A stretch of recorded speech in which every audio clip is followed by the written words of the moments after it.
Hello all and welcome to our pre-season team reveal series with some of the best FPL managers ever to play the game right here at fantasyfootballhub.co.uk. My name is Fergie and this time around I'm fortunate enough to be joined by none other than Hub content writing machine Abdul Rehman. Abdul, how have you enjoyed your break over the summer? Yeah, I've actually really enjoyed it, Fergie. I mean, it was good to get a break from FPL. It was good to play the Euros as well because I wasn't any really kind of real pressure playing the Euros. It was just kind of like a little side game. And yeah, it was actually really good to get a break from FPL and, just to kind of recharge the batteries. Indeed, I didn't play any of the fantasy games. I just completely had a bit of a pure watch of the Euros and absolutely raring to get back into it now, in terms of FPL and everything else. I would have been the same if I won 75k as well. Well, this is the thing. Thank you for that, mate. Yeah. Long break.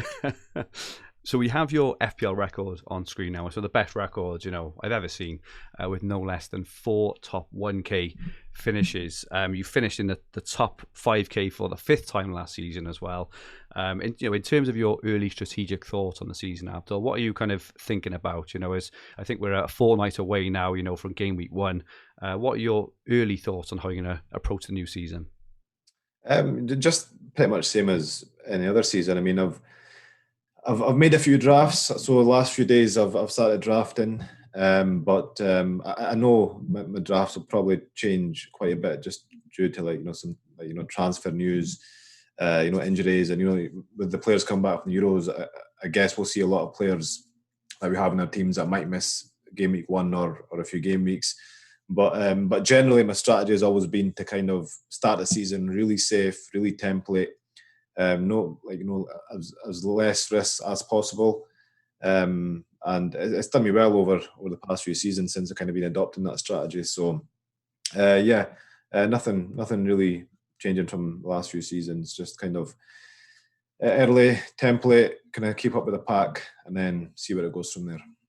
So you're the third legend we've had on in the last week. So we've had on Bakar, we've had on the General, now yourself, and all three of you, very interestingly enough, have all just said, stay with the template, make the safe picks, and I'm assuming you kind of trust your own FPL kind of instincts and class, to kind of tell, later on in the season. Is that kind of how you play the game? Yeah, definitely. I mean, it's something that I've mentioned in a few pods I've done before as well. I mean, early days, there's just so many, different kind of variations. There's so many like different players who can score. So I mean.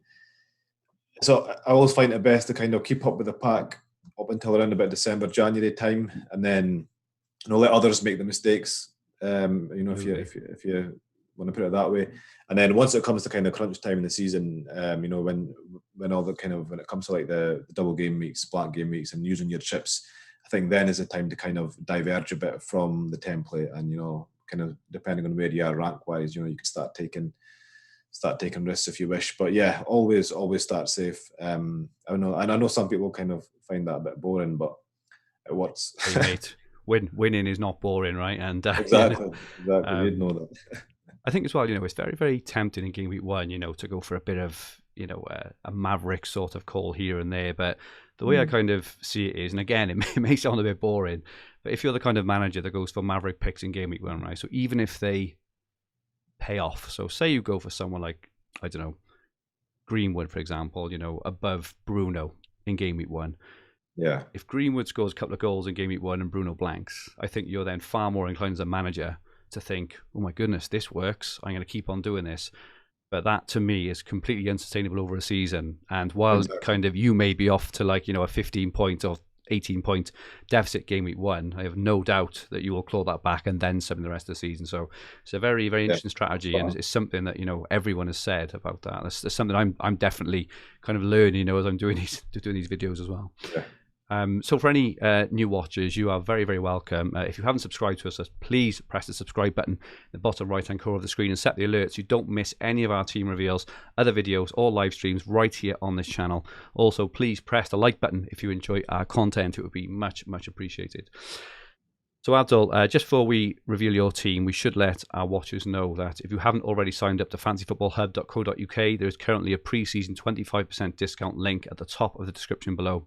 Members get unlimited access to all the tools, including Opta-Stats, comparison tools, points prediction tools, the Game Week 1 team reveals, and the very best FPL managers, which will include Abdul's actual Game Week 1 team when he writes it on site for us.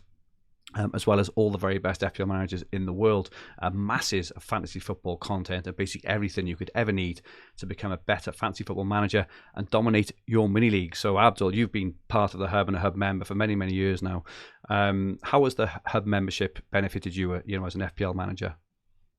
Greatly. I mean, it's not just the articles. I mean, it's like the team reveals have actually helped me quite a bit, because it's good to get into the mind of other great managers who have got better ranks than me, and kind of similar ranks. It's good to kind of see their thought process and how it differs, or how it's the same as mine. But my kind of go-to tool in the Fantasy Football Hub is the Opta-Stats. I think that's probably one of the best one of the best tools I've kind of ever used. When it comes to fantasy football, it's probably one I use every single game week, just simply due to the fact that it's just got a list of all the players there. You can compare it to like 20 players. You can switch from attack to defense, and it's got like all the the kind of key metrics like shots in the box, shots on target.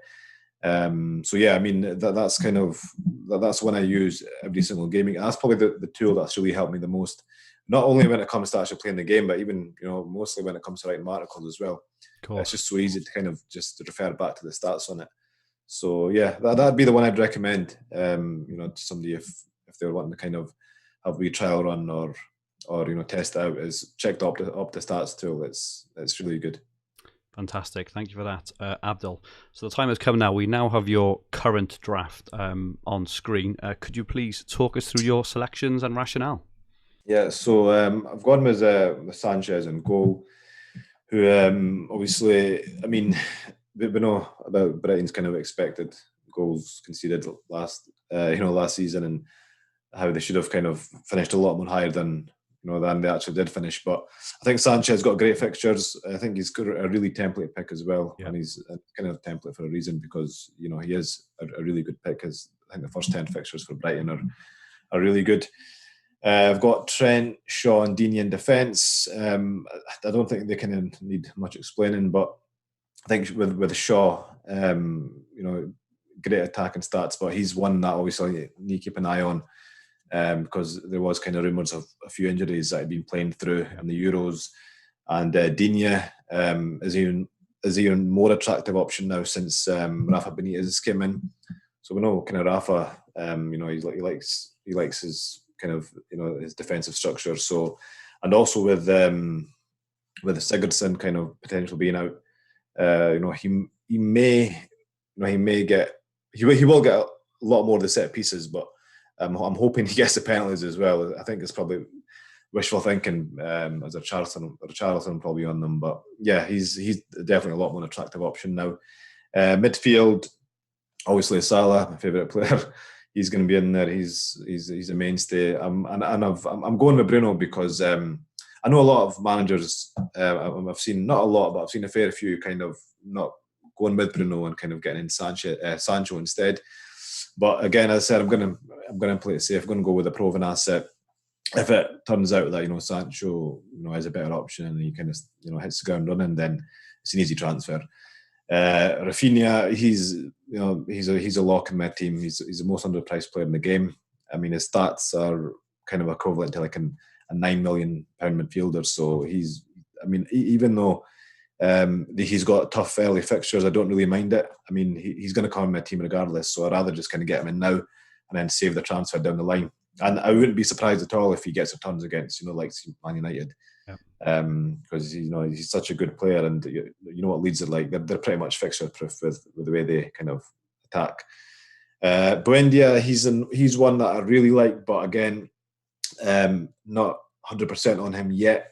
I'm going to see how things unfold, but I think there's just kind of been confirmation that Grealish is City have offered Villa £100 million for Grealish, so he looks to be on his way, and if he does, then I think that actually kind of makes Buendia a better proposition. I think it makes Villa a poorer team overall, but I think as a kind of FPL standalone option, it makes him better because he'll get more of the set pieces. He will be the main kind of playmaker if Grealish goes. So hopefully more FPL returns for him. But I just think with Watkins there as well, and after the first 3 fixtures, it gets a bit tough. So yes, yeah. So I'm gonna see where we end up, but I like him at the moment. And then I've got DCL, Watkins, and Tony up front. DCL proven asset, good fixtures, same as Watkins. And Tony, I think he's a bit of a risk, but I think he's really good value. And one thing I noticed with Tony is that Brentford and Norwich's fixtures kind of really take opposite turns from game week 5. So Brentford go through a really tough run from game week 5, and Norwich's fixtures really pick up. So he can turn into Pookie, who's 0.5 cheaper. So there's another reason to kind of take that little risk with him. But he's really highly owned, actually. I think he's the second highest owned player now. I think Watkins is the highest owned forward now. So although he's a risk in terms of he's not a proven asset in the PL, I don't think, just given his ownership, I think he's a kind of relatively safe pick. I don't think I've ever seen ownership so high for a newly promoted player. Yeah. It's absolutely crazy, isn't it? And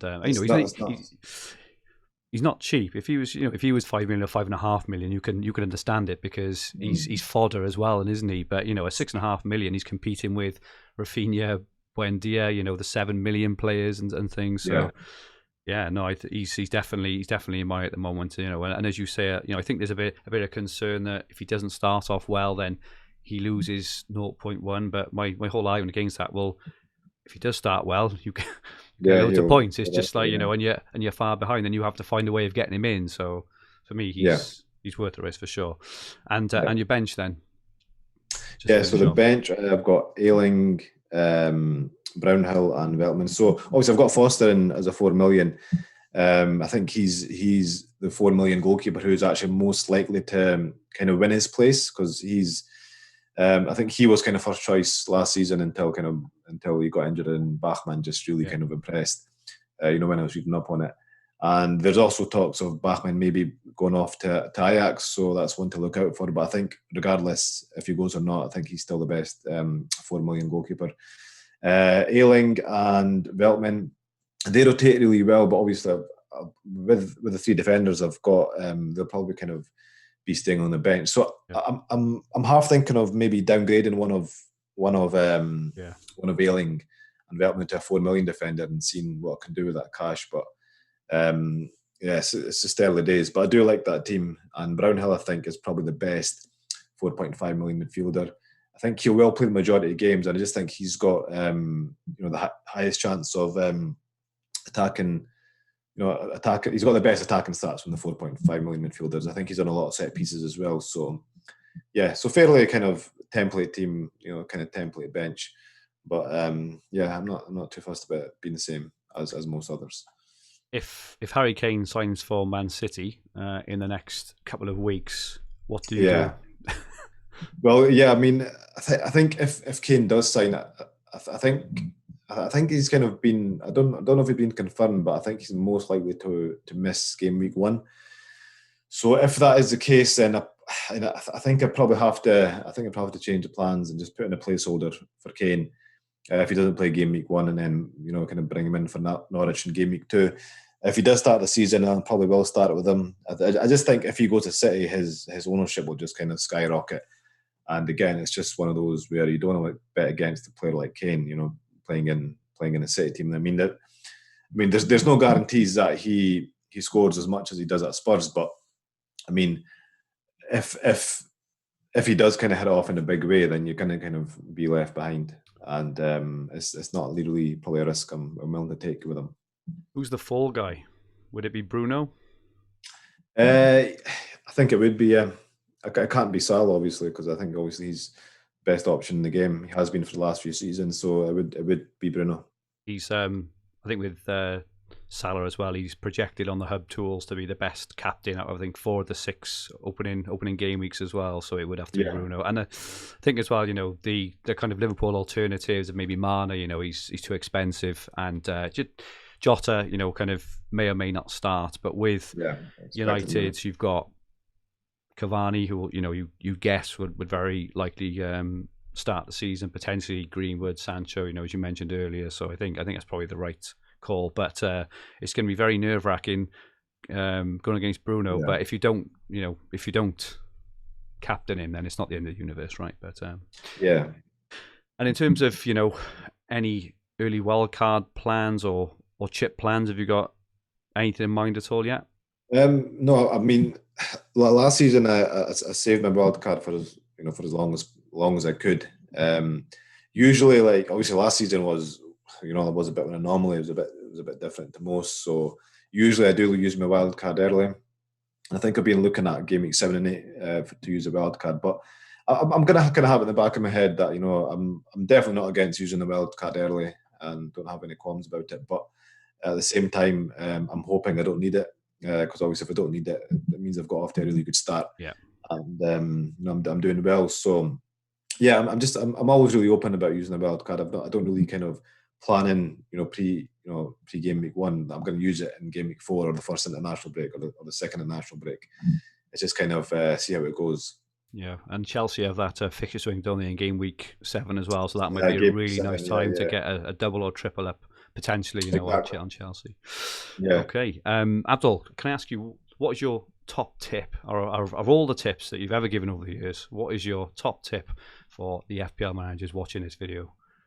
So I would say my top tip would be just to be patient and not to make rash transfers. I think making kind of rash transfers and like raise transfers, or as we like to call them, is probably probably the surest way to kind of derail your season. Yeah. It's kind of the best way you can mess up your season. And just the transfers are the most important thing in the game. In terms of picking up points and your planning. So I just found that especially when I first started playing the game, it was something that I'd done quite often in the first few seasons, where you'd just kind of you'd be watching the game and you just kind of make the transfer there as well, just because the player scored a brace.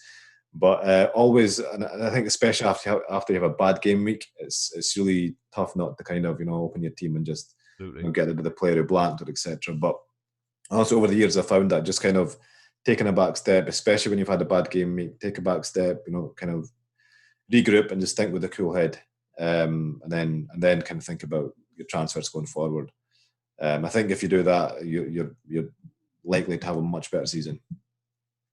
Thank you very much for that, Abdul. And don't forget, you can catch all Abdul's work at fantasyfootballhub.co.uk, where he writes masses and masses of both free and members articles, and he will be revealing his Game Week 1 team exclusively for Fantasy Football Hub members in the days leading up to the Game Week 1 deadline.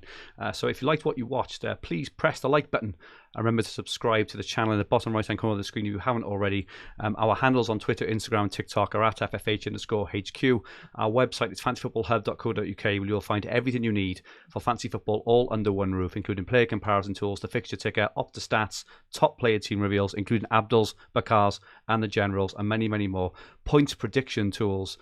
We've also got an FPL team optimization planning tool in beta testing at the moment, which is going to be released in the next week or so, which is going to be an absolute game changer, and much, much more. To join the tens of thousands of other fantasy managers and sign up to the hub, choose all our amazing resources, just click the top link in the description below for a 25% discount. You will not regret it, we promise you that.